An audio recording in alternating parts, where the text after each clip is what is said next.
무거운 짐을 짊어지고 계신 분 계십니까?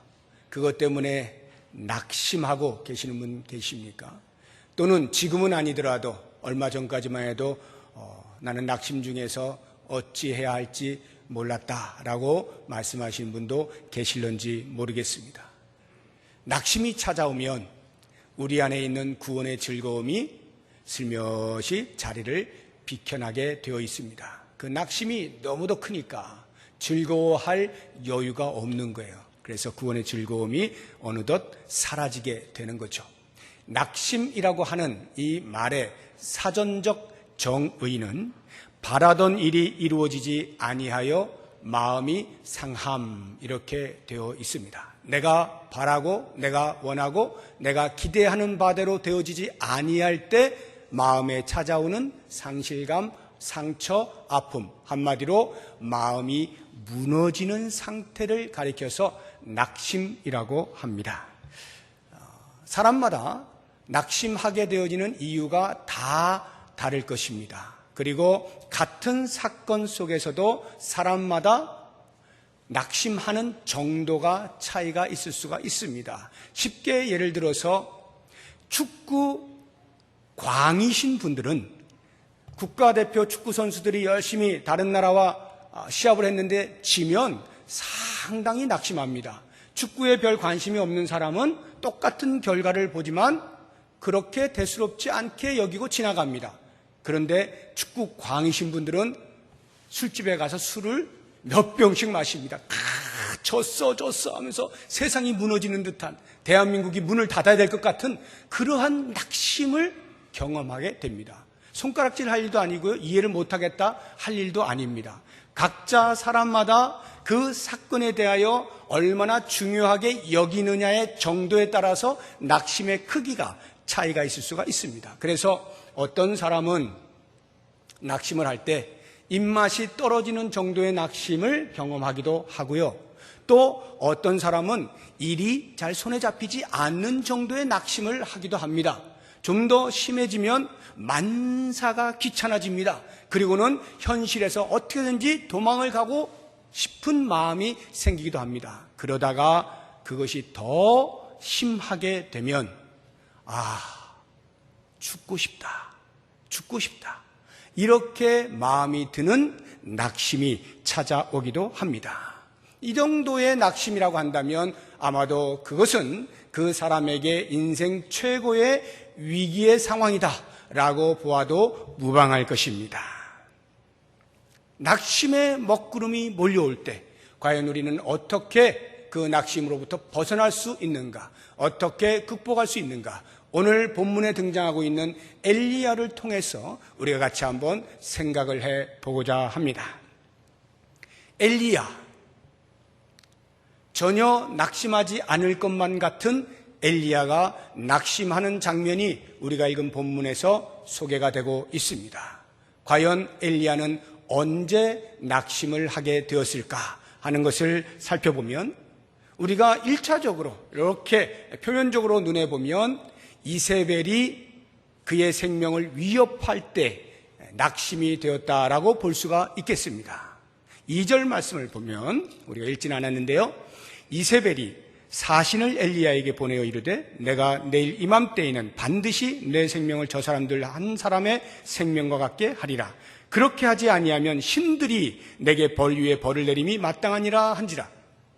이세벨이 자기가 섬기는 신들의 이름을 걸고 내가 반드시 너를 내일 이맘때 죽일 거야 라고 선전포고를 하게 된 겁니다. 그 소리를 들었을 때 얼마나 낙담이 되었겠어요. 그런데 사실은 그 시점은 낙담의 시점이라기보다는 어쩌면 두려움이 찾아온 시점이라 보는 것이 더 맞을 겁니다. 자기의 생명의 위협을 느꼈을 때 두려워하게 되는 겁니다. 그러니까 그 두려움으로부터 벗어나기 위하여 그 자리를 피하는 거예요. 그래서 엘리야가 이스르엘이라고 하는 지역, 팔레스타인 그 지역의 북쪽이 이스르엘이라고 하는 지역이 있어요. 거기에서부터 브엘세바라고 하는 남쪽에 있는 도시로 도망을 갑니다. 피난을 가는 거예요. 얼마나 이세벨의 위협에 생명의 위협을 느꼈으면 그 먼 거리를 단숨에 도망을 쳤겠습니까? 낙심의 시점이라고 하는 것은 제가 보기에 그 이후인 것 같아요. 이제 두려워서 도망을 왔어요. 그리고는 함께 데리고 온 종을 그 자리에 브엘세바에 놔두고 자기 혼자 광야길을 들어갑니다. 하룻길을 가고 거기에서 이제 지치고 지쳐서 로뎀나무가 있는 것을 보고 그 광야의 로뎀나무 아래 그 별로 크지도 않은 그 나무의 그늘에 의존해서 잠시 피곤한 몸을 의지합니다. 제가 볼 때는 엘리야에게 찾아온 낙심의 먹구름은 이 하루 동안 걷는 그 시간 속에서 찾아오지 않았을까 하는 생각을 해봅니다. 그가 광야의 길을 홀로 걸으면서 어떤 생각들을 했을까요? 야, 이거 뭐지? 전혀 상상할 수 없는 일이 나에게 일어났는데 예상할 수 없었던 자신의 현실을 보게 되면서 마음이 조금씩 무너집니다. 생각하면 생각할수록 도저히 상상할 수 없고 있을 수 없고 일어나서는 안 될 그런 일이 일어난 것에 대하여 마음이 무너지게 되는 것입니다. 바로 어제까지만 해도 자기는 그런 모습이 아니었거든요. 우리가 읽진 않았습니다만 열왕기상 18장에 나오는 내용이 뭐죠? 갈멜산 전투잖아요. 바알의 선지자 450명을 데려다가 같이 대결을 벌이죠. 제단을 쌓고 제물을 올려놓고 그 비가 오지 않는 마른 하늘에서 불이 내리는 신이 진짜 신이다 대결하지 않습니까? 그리고는 그들이 아무리 춤을 추며 하루 종일 제단 주위를 돌아다녀도 꿈쩍하지 않던 것이 엘리야가 기도할 때 하늘에서 그 도랑의 물을 철렁철렁 이렇게 넘쳐 놓아 있는 상태에서조차도 불이 내려서 그 재물을 불살라버리죠. 그리고는 살아계신 하나님을 드러내지 않습니까? 그리고는 그 바알의 선지자 450명을 전부 다 백성들로 하여금 잡게 해가지고 다 몰살시키잖아요. 어마어마한 능력을 행한 엘리야입니다. 그리고는 그 이후에 엘리야가 머리를 무릎 사이에 집어넣고 간절히 기도했다 이 말이에요. 무릎 사이에 푹 집어넣고 기도합니다. 비가 내리기를. 3년 6개월 동안 비가 지금 안 내려서 가뭄 중에 있잖아요. 이제는 여호와께서 살아계심을 증명했고 여호와께서 승리하신 것을 증명했으니까 이제 비가 올 때입니다. 기도를 합니다. 하나님 비 내려주십시오. 옆에 있는 종에게 야 가봐라. 혹시 구름이 떴나 봐라. 한 번 갔는데 꿈쩍도 안 합니다. 2번, 3번, 7번 되어서야 비로소 사한이 와서 이야기합니다. 선지자님, 손만한 구름이 등장했습니다. 그래 알았다. 이제 곧 비가 오는구나 하고는 아합 왕에게 엘리야가 말합니다. 지금 비가 쏟아지니까 마차를 타고 빨리 당신 있는 곳으로 가시오. 거기가 이스르엘이라고 하는 곳이에요. 그러면서 이 엘리야가 아합이 타고 있는 마차보다 더 빨리 달려 이스라엘에 도착했다라고 기록을 하고 있습니다. 이것은 보통 사람으로서는 할 수 없는 오직 하나님께서 하게 하셔야만 가능한 능력입니다. 이러한 능력들을 바로 하루 전에 행사하였고 경험하였고 드러낸 엘리야입니다. 그런데 불과 하루 만에 자기의 신세가 이세벨에 의하여 쫓겨다니는 이러한 신세로 전락을 해버렸으니 얼마나 기가 찰 노릇입니까? 낙심을 안 할 수가 없는 상태이죠. 엘리야의 마음이 낙심이 되는 것, 죽고 싶은 심정으로 낙심이 되는 것, 그것은 다른 이유가 아니라 내가 기대했던 대로 전개되지 아니하는 현실을 보고 낙심하는 겁니다. 엘리야가 무엇을 기대했을까요? 그렇게 바알의 선지자들을 다 처단하고 놀라운 능력을 비를 내리게 하는 이런 능력을 행사하고 했으면 적어도 엘리야의 머릿속에는 이런 생각을 했을 거예요. 이제 아합 왕이라 할지라도 이제 이세벨이라 할지라도 하나님 앞에서 두 손 두 발 다 들 수밖에 없는 거야. 항복하겠지. 그리고 지금까지 그 아합 왕의 정책으로 인하여서 어쩔 수 없이 바알신을 섬기고 했지만 살아계신 하나님을 두는 똑똑히 본 백성들이 다시는 바알에게 절하지 아니하고 오직 여호와 하나님만 섬기겠지, 여호와 신앙으로 돌아올 것에 대한 기대감을 분명히 가졌을 거예요. 그리고 그러한 소식이 있기를 기다리고 있는 엘리야에게 들려오는 소식이란 오히려 이세벨이 화가 머리끝까지 나서 공개적으로 사람들 보는 앞에서 내일 이맘때 너를 죽일게, 이렇게 선전포고를 듣게 되어지니 그의 마음이 무너지지 아니할 수가 없게 된다라고 하는 것입니다. 자신이 써내려간 시나리오대로 전개가 되지 않을 때 낙심이 될 수밖에 없죠. 그런데 더 중요한 요인은 단순히 기대에 못 미치는 현실 때문만이 아니라 한 걸음 더 나아가서 그러한 현실 속에서 하나님께서 아무 일도 안 하고 계신다라고 하는 것, 이것이 더 엘리야의 마음에 큰 낙심으로 작용하게 된 것입니다. 적어도 엘리야가 생각할 때 이 정도 되면 하나님이 등장을 해 주셔야 될 것 같다라는 생각을 하는데 하나님이 꿈쩍을 안 하시는 거예요. 그러니 그 마음의 상처를 무엇으로 비교할 수가 있겠어요? 4절 말씀을 보십시오. 오늘 본문의 말씀 4절 보면은 자기 자신은 광야로 들어가 하룻길쯤 가서 한 로뎀나무 아래에 앉아서 자기가 죽기를 원하여 이르되, 지금 죽고 싶을 만큼의 지금 낙심 중에 있습니다. 그리고 뭐라고 말하는가 하면 여호와여 넉넉하오니 지금 내 생명을 거두시옵소서. 그러니까 이게 내가 할 만큼 다 했으니, 나 살 만큼 다 살았으니까 제 생명 걷어가 주세요, 이 말이에요. 그 다음 보세요. 나는 내 조상들보다 낫지 못하니이다. 생명을 걷어가 달라는 이 말과 내 조상들보다 낫지 않다는 이 말이 무슨 연관이 있길래 같이 말을 하고 있을까요? 엘리야의 생각은 이런 것입니다. 하나님, 제가 그래도 제법 하죠?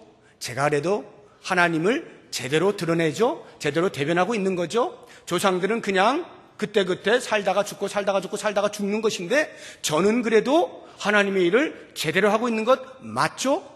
라고 평소에 생각을 하고 있었던 거예요. 그러니까 그렇게 하나님 앞에 최선을 다하여 헌신을 하고 충성을 하였으면 거기에 걸맞는 하나님의 반응, 하나님의 움직임, 하나님의 일하심을 기대하고 있었던 것입니다. 내가 이렇게까지 충성을 하면 하나님이 이 정도는 해주셔야 되는 거 아닙니까? 엘리야가 정말로 충성했을까요? 얼마나 충성했을까요? 10절이 우리에게 이야기해주고 있습니다. 이렇게 충성을 했어요. 10절. 그가 대답하되 내가 만군의 하나님 여호와께 열심히 유별하오니 남다르다, 이 말이에요. 이는 이스라엘 자손이 주의 언약을 버리고 주의 제단을 헐며 칼로 주의 선지자들을 죽였음이오며. 어떻게 남과 다르냐면 지금 이스라엘 백성들 전체는 다 하나님에 대하여 대적자로 서 있다, 이 말이에요. 주의 선지자들을 다 죽이는 거예요.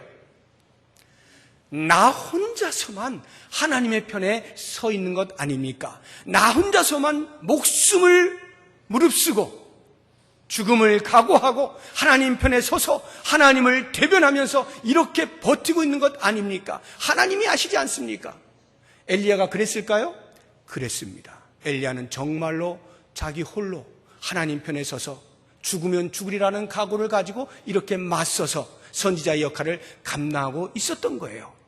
이러한 충성스러운 엘리야가 생각할 때 적어도 내가 하나님 앞에 이 정도 했을 때 하나님은 그래도 여기까지는 해주셔야지라고 하는 기대감이 있었는데 거기에 미치지 못하는 거예요. 하나님이 움직이지 않으시는 거예요. 이세벨이 위협을 하고 있는데 그 위협을 없애주시지 않는 거예요. 그것 때문에 창피하게 그 놀라운 역사를 일으켰던 내가 도망을 다니는 도망자의 신세로 전락하게 된 것에 대해서 하나님께 투정을 부리고 있는 거예요.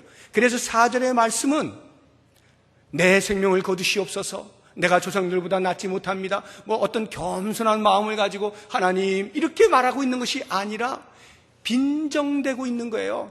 투정을 부리고 있는 거예요.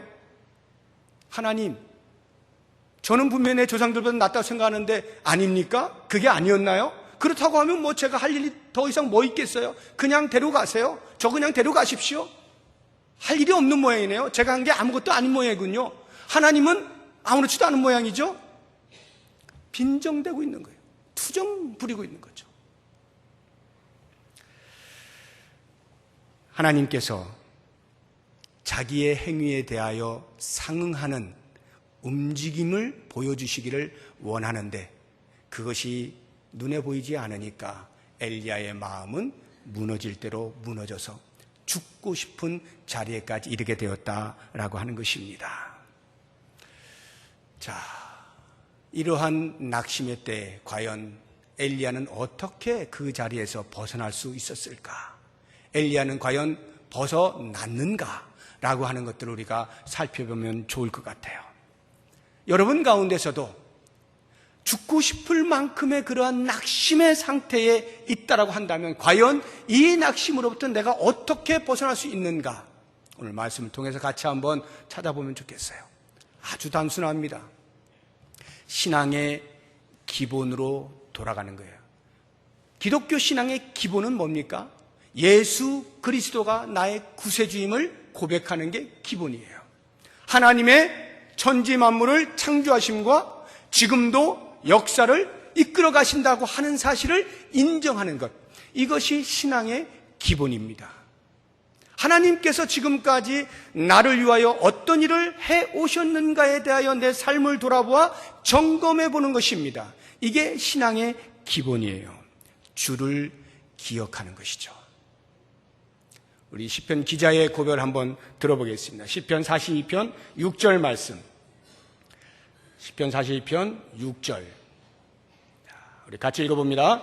내 하나님이여 내 영혼이 내 속에서 낙심이 되므로 내가 요단 땅과 헤르몬과 미사일산에서 주를 기억하나이다.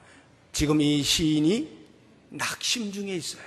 낙심 중에 그가 하는 일은 주를 기억하는 거예요. 주님이 어떤 분이신지, 주님이 나를 위하여 어떤 일을 행하셨는지, 그리고 또 하나 이런 생각을 해야 됩니다. 히브리서 12장 3절 말씀입니다. 히브리서 12장 3절 같이 읽어봅니다. 너희가 피곤하여 낙심하지 않기 위하여 죄인들이 이같이 자기에게 거역한 일을 참으신 일을 생각하라. 지금 이 말씀을 보시면 피곤하여 낙심하지 않기 위하여라고 하는 말은 네가 지금 피곤하냐? 네가 지금 낙심 중에 있느냐? 그렇다면 이것을 생각해라 라고 하면서 주시는 말씀이 죄인들이 이같이 자기에게, 자기는 예수 그리스도예요. 예수님에게 거역한 일을 참으신 일을 생각하라. 무슨 말일까요? 예수님께서 이 땅에 오셔서 모든 인류의 죄를 대속하시기 위해 십자가에 못 박히시기까지 오랫동안 참으시지 않습니까? 그런데 그 참으시는 기간 속에서 사람들이 끊임없이 예수님의 마음을 아프게 하는 거예요. 아무리 복음을 전해도 들으려고 하지 않는 거예요. 그런데도 예수님이 끝까지 참고 구원을 이루어내시기 위하여 계속 참으시는 거예요. 그 참으시는 시간들 속에서 예수님의 마음이 얼마나 많이 무너졌을까요? 얼마나 많이 낙심이 되었을까요? 그럼에도 불구하고 예수님은 그 낙심되는 마음을 부둥켜 안고 계속 참는 거예요. 왜? 한 영혼이 주 앞에 돌아올 것에 대한 간절한 소망을 가지고 참는 거예요. 그렇다면 하물며 우리들이 당하는 낙심들이 과연 예수님이 당하신 그 낙심의 크기에 비할 수 있겠느냐 이 말이에요. 예수님이 당하신 그 낙심 중에도 참고 계시는 주님을 생각할 때 우리가 이 낙심을 이겨낼 수 있다라고 하는 말 아니겠습니까? 그리고 주님을 기억하는 것으로 끝나지 아니하고 그래서 나를 여기까지 오게 하신 그 주님을 앞으로도 내 삶을 맡깁니다. 주님만이 나의 소망이십니다 하고 주를 바라보는 것입니다. 다시 한번 시편 기자의 고백을 들어봅니다. 시편 42편 5절 말씀 같이 보도록 하겠습니다. 시편 42편 5절 같이 읽어봅니다. 내 영혼아 내가 어찌하여 낙심하며 어찌하여 내 속에서 불안해하는가? 너는 하나님께 소망을 두라. 그가 나타나 도우심으로 말미암아 내가 여전히 찬송하리로다. 낙심 중에 있습니까? 불안함 속에 있습니까? 하나님께 소망을 두는 겁니다. 하늘을 바라보라 이 말이에요. 왜 우리가 낙심합니까? 엘리야가 잘 보여주고 있어요. 현실을 보면 낙심하게 되어 있어요. 우리 열왕기상 19장 3절 말씀 보십시오. 이세벨이 그렇게 강력하게 생명을 위협하는 선전포고를 하니까 3절 보세요. 그가 이 형편을 보고 일어나 자기의 생명을 위해 도망하여, 이렇게 돼 있죠. 엘리야가 이 형편을 보는 겁니다. 현실을 보는 거예요. 이세벨의 위협을 보는 거예요. 삶의 현장 속에서 다가오는 그 무거운 짐 속으로 들어가고 있는 거예요. 그 속에 들어가고 있으니까 하늘이 보이지 않습니다. 하나님이 안 보여요. 그러니까 낙심하는 거예요. 문제가 크게 느껴질 수밖에 없어요. 시인이 우리에게 알려주고 있는 겁니다. 그렇게 낙심 중에 있는가? 하나님께 소망을 두라. 하늘을 바라보라. 그러면 위에서 하나님께서 도우시는 손길로 우리에게 다가오실 것이다. 이렇게 고백하고 있는 것입니다. 형편이 아니라 주를 보는 것입니다. 우리는 삶의 형편을 보는 순간 낙심을 피할 길이 없어요. 그러나 그 형편에서부터 벗어나서 주님을 보는 순간 낙심으로부터 벗어날 수가 있는 것입니다. 그러면 과연 우리 하나님께서는 정말로 엘리야를 도와주셨을까요? 정말로 그 낙심 가운데 있는 엘리야를 건져내 주셨을까요? 그렇습니다. 하나님은 엘리야를 도와주십니다. 어떻게 도와주시나요? 그의 지친 마음을 만져주시는 겁니다. 5절 말씀 보세요. 로뎀나무 아래에 누워 자더니, 이거는 태평스럽게 자고 있는 것을 말하는 게 아니에요. 될 대로 되라, 에이 잠이나 자자, 그 말이 아닙니다. 엘리야가 북쪽에서부터 남쪽까지 걸어서 얼마나 피곤하게 내려왔어요. 그리고는 광야의 하룻길을 또 걸으면서 계속 고민하면서 마음이 다 상하고 지칠 대로, 영육이 지칠 대로 지쳐서 그냥 쉽게 이야기하면 들어 누운 거예요. 더 이상 움직일 수 없다, 이런 말이에요. 그러한 엘리야에게 천사가 그를 어루만지며 그에게 이르되 일어나서 먹으라 하는지라. 천사가 와서 어루만지는 거예요. 하나님께서 그의 지친 몸과 마음을 만져주시는 거예요. 저는 여기에서 하나님의 그 크신 긍휼하심을 보게 되는 겁니다. 얼마나 자비하신 하나님인가. 만약에 저 같으면 제 말 안 듣고 저를 제대로 신뢰하지 아니하고 그냥 집에서 뛰쳐나간 아들이 있다라고 한다면 그 아들 찾아가지고 뭐 하겠어요? 너 이놈 이리 와. 그렇게 내가 못 믿어? 잘잘못을 따지고 바로 징계부터 내릴 것 같은데, 우리 하나님께서는 그렇게 하지 아니하시고 엘리야의 감정 속으로 들어오시는 거예요. 그의 아픈 마음을 만지시는 거예요. 그의 지친 몸을 위하여 기력을 회복할 수 있도록 먹을 것을 제공해 주시는 거예요. 한마디로 이야기하면 우리 하나님은 공감하시는 하나님이에요. 공감하시는 하나님. 그렇게 당신의 따뜻한 품 안으로 안아주시는 거죠. 마치 오랜 세월 동안 밖에 나가서 모든 걸 탕진하고 하나님의 이름을 더럽혔던 탕자가 돌아왔을 때 그 아들을 품에 안으시는 아버지, 하나님의 모습을 우리에게 보여주고 있지 않습니까? 그러한 하나님이 엘리야를 지금 품고 계시는 겁니다. 지칠 대로 지쳐버린 엘리야에게 먹을 것을 주는데 그것이 제대로 넘어가지가 않으니까 먹고 또 잠이 들어서요. 너무 피곤하니까 또 깨워서 또 먹여주십니다. 그리고는 하나님께서 무엇을 하십니까?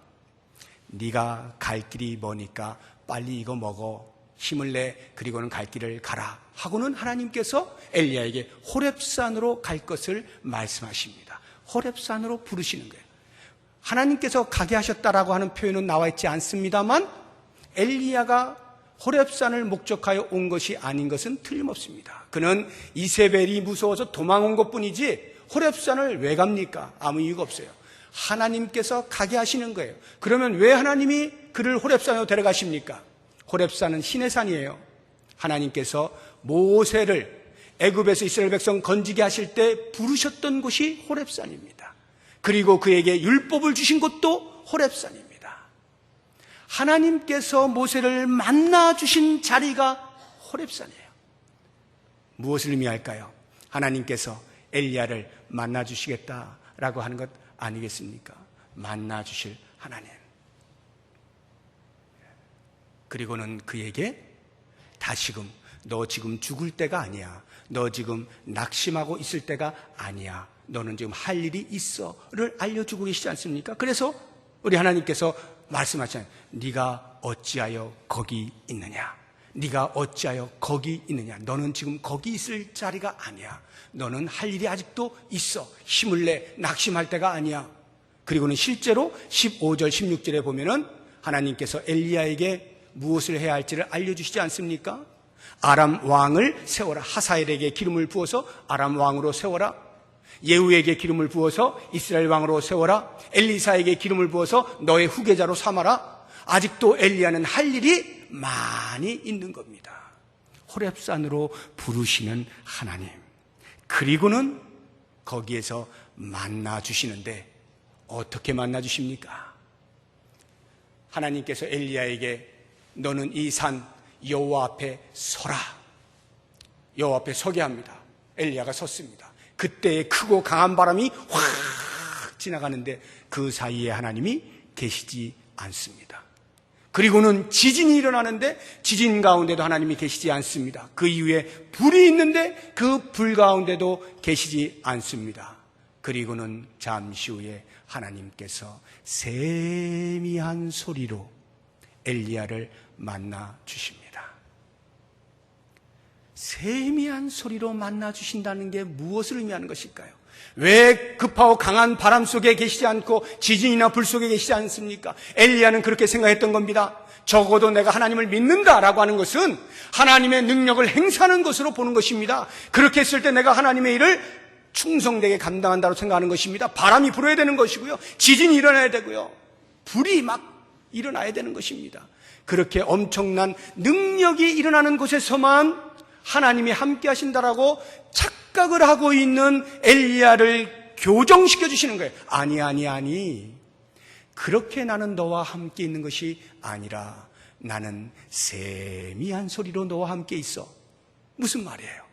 늘 함께 있는 거야. 이런 말이에요. 늘 너와 함께 있는 거야.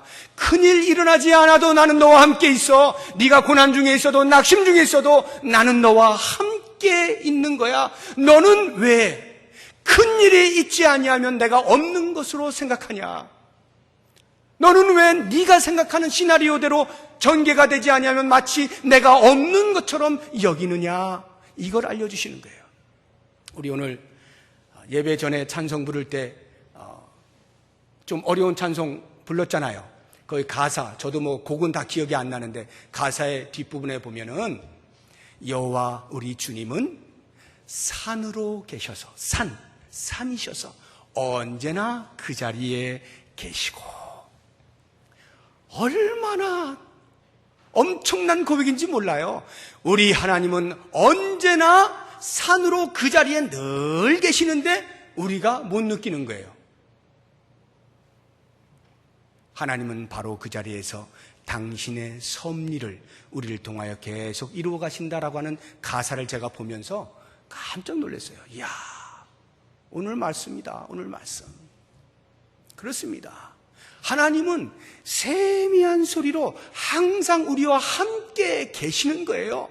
어떤 큰 일을 이루어서만 하나님을 찬송하고 하나님이 살아계신다라고 하고 하는 것이 아니에요. 엘리야는 그렇게 생각했던 겁니다. 지금까지의 자기의 사역이 다 그랬어요. 사르밧 가부에게 가가지고 그 먹을 것 없는 사람들에게 날마다 풍족한 먹을 것을 제공하죠. 사르밧 가부의 아들이 죽었는데 그를 다시 살리죠. 비가 오지 않죠. 그런데 기도하니까 또 비가 오죠. 갈멜산에서 450명 바알 선지자들 다 죽이죠. 그가 하는 것마다 큰 일들이 일어나는 거예요.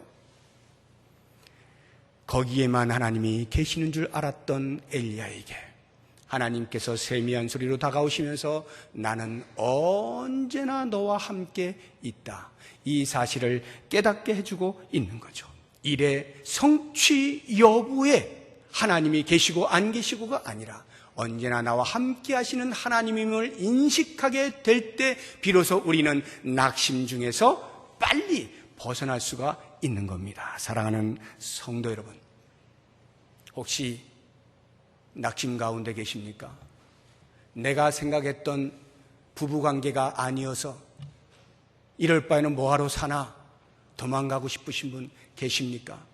내가 생각하는 대로 내 자녀가 잘 해주지 못해서 이게 뭔가 허전하십니까? 내가 이렇게 열심히 하고 내가 이렇게 계획하면 이대로 되어질 것 같은데 그렇게 되지 않아서 그 안 되는 사업 때문에 끙끙거리고 도망가고 싶으신 분 계십니까? 적어도 내가 잘하면 인간관계 원만하게 될 것 같은데 그렇게 되지 아니하는 것들 때문에 낙심 가운데 계십니까? 내가 원하는 대로 되지 아니하는 것들 때문에 눈물을 흘리시거나 가슴을 쓸어내리거나 무너지는 분들이 계십니까? 기억하십시오. 아무리 그것이 내 입맛을 떨어뜨리게 만들고 일이 손에 잡히지 않게 만들고 만사가 귀찮아지고 어디론가 도망가고 싶고 심지어는 죽고 싶은 마음이 생긴다 할지라도 기억하십시오. 주님이 나를 위하여 무엇을 하셨는지, 주님이 어떻게 기다리고 참고 계셨는지 기억하십시오. 그리고 그 주님을 바라보십시오. 현실에 몸을 담고 빠져나오지 못하는 늪에 빠진 사람처럼 그렇게 살지 말고 하늘을 바라보면 하나님의 도우심을 보게 됩니다.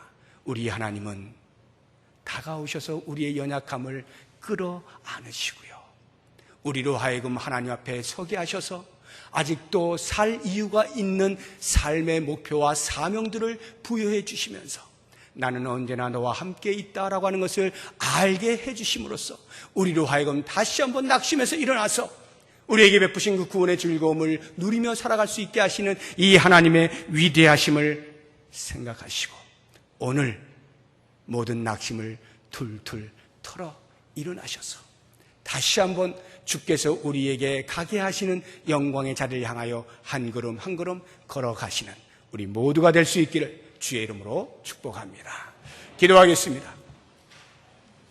하나님 아버지, 연약합니다. 쓰러집니다. 얼마나 자주 무너지는지 모릅니다. 그러나 주님, 세미한 소리로 늘 우리와 함께 하시는 주님을 잊지 않게 하여 주옵소서. 우리를 그 크신 따스한 손길로 안아주시고 만져주시는 사실을 잊지 않게 하여 주옵소서. 하늘을 바라보게 하여 주옵소서. 도우시는 손길을 경험하면서 감사함으로 넉넉히 다시금 구원의 즐거움을 회복하며 영광의 자리를 향하여 나아갈 수 있는 우리 모두가 되게 하여 주시옵소서. 예수님의 이름으로 기도드립니다. 아멘.